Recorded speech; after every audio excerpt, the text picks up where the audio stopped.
திருச்சிராப்பள்ளியின் சார்பாக உங்களுக்கு புதிய ஒரு தொழில்நுட்பத்தை தெரிவிப்பதில் மிகுந்த மகிழ்ச்சி அடைகிறேன்.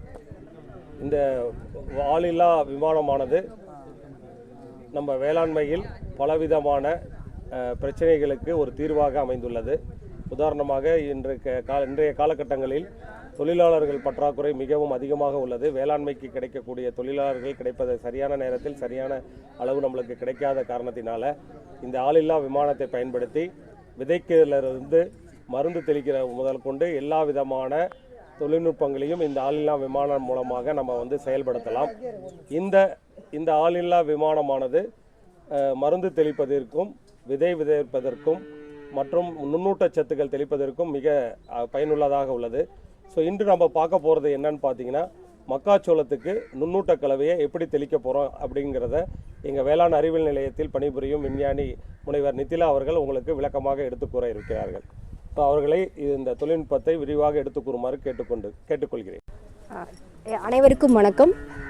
தமிழ்நாடு வேளாண்மை பல்கலைக்கழகத்திலிருந்து பல பயிர்களுக்கு பயிர் பூஸ்டர்ஸ் அப்படிங்கிறது தயாரித்து ஒவ்வொரு பயிருக்கும் தேவையான பயிர் பூஸ்டர்ஸ் தயாரித்து கொடுத்துட்ருக்காங்க பயிர் வினையியல் துறையில். அதில் நான் இன்றைக்கி உங்களுக்கு சொல்ல போகிறது மக்காச்சோளத்திற்கான Tnau Maize Maxim, அதாவது மக்காச்சோள மேக்சிம், அதை பற்றி நான் உங்களுக்கு விரிவாக சொல்ல போகிறேன்.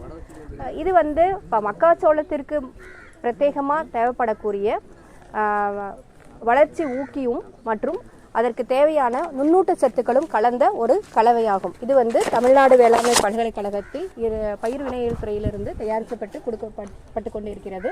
இது மக்காச்சோள மேக்சிம், Tnau மக்காச்சோள மேக்சிம். இதனோட பயன்கள்னு நீங்கள் பார்த்துக்கிட்டிங்கன்னா, இது மக்காச்சோளத்தில் மணி பிடிக்கும் தன்மையை அதிகரித்து கொடுக்கிறது, மணி பிடிக்கும் திறன்களை அதிகரிக்கிறது, 20% வரை மகசூலை அதிகரித்து தருகிறது.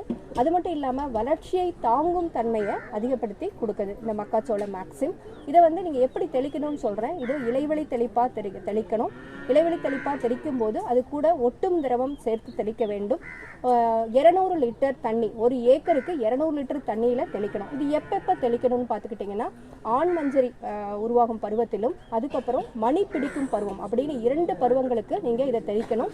இது அளவுன்னு எடுத்துக்கிட்டிங்கன்னா 3 கிலோ, ஆண் மஞ்சரி பருவத்தில் 3 கிலோவும் மணி பிடிக்கும் பருவத்தில் 3 கிலோவும் சேர்த்து நீங்கள் ஒரு ஏக்கருக்கு இப்போ 6 கிலோ தேவைப்படுது. அதை நீங்கள் தெளிக்கும் போது இலைவெளி தெளிப்பாக கொடுக்கும்போது உங்களுக்கு மகசூல் அதிகரிக்கிறது.